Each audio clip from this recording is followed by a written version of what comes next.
welcome back to the video lecture series for Philosophy 119, Ethical Leadership, offered through the Pennsylvania State University. I'm Dr. William Behun. It's clear that there is a kind of continuity between Apology on the one hand and Book 3 of Republic. Some of the same themes that we saw in Socrates' speech of defense are going to be brought up again in the context of a discussion that is more explicitly about the qualities of community leadership. That said, there are significant stylistic and structural differences between the two texts.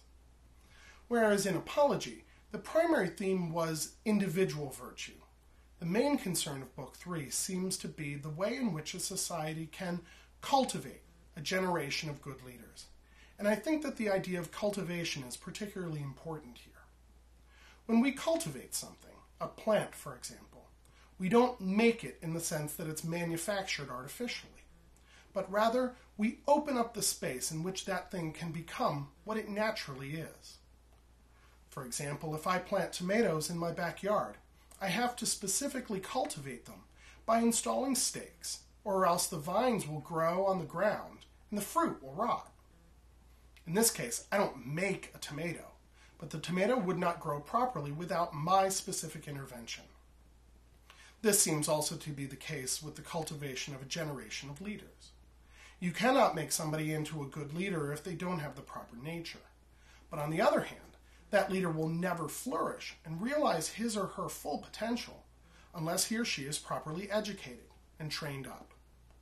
So, what are the characteristics that the leader in Plato's ideal city ought to possess, and that this educational system is going to provide?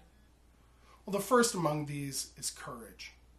Just as one of the primary examples of virtue that Socrates exhibited in his speech of defense was a fearlessness in the face of death, so too the leaders of the ideal city will not be possessed by fear of death. More specifically, the ideal seems to be a class of leaders who fear slavery more than death. When we mean slavery here, we don't just mean their own, but that of the city. Now remember, when I say that there is something for which I would die, I'm making a claim that there is some sort of transcendent value at play. So Plato is hoping to erect in his potential leaders a value system that is based on the priority of spiritual or transcendent values. And he says explicitly that we mustn't allow men to become lovers of money or to be susceptible to bribery, and this is especially true of the class of guardians. He further says that potential leaders ought not to be lovers of laughter.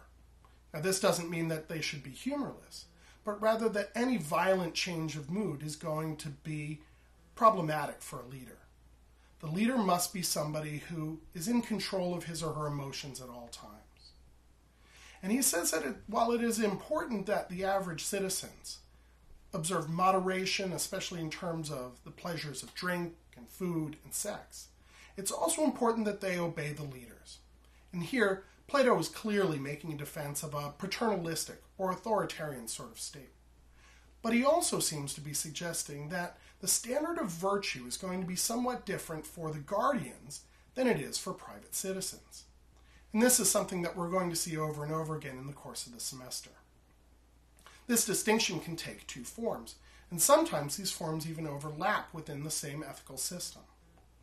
On the one hand, we may see that there are things that the guardians or leaders are allowed to do that private citizens are not.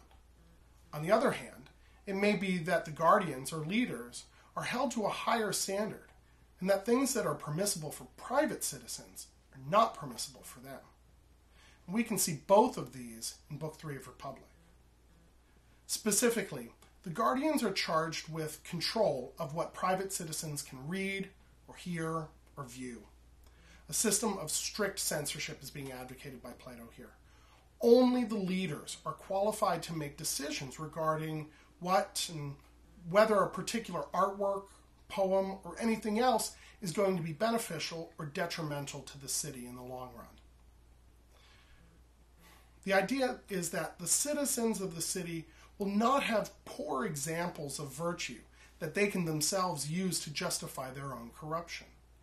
Rather, they should, from childhood, see only depictions of virtuous, just, and free people, so that they might, in their own lives, become virtuous, just, and free. While we might take issue with Plato's authoritarian stance here, I think it's still useful to understand the qualities that go up to make a good leader and the means by which we should cultivate people who are qualified to be leaders within our communities. In the next lecture, we'll be looking specifically at Plato's hierarchical system in society and what role the guardians will play in it.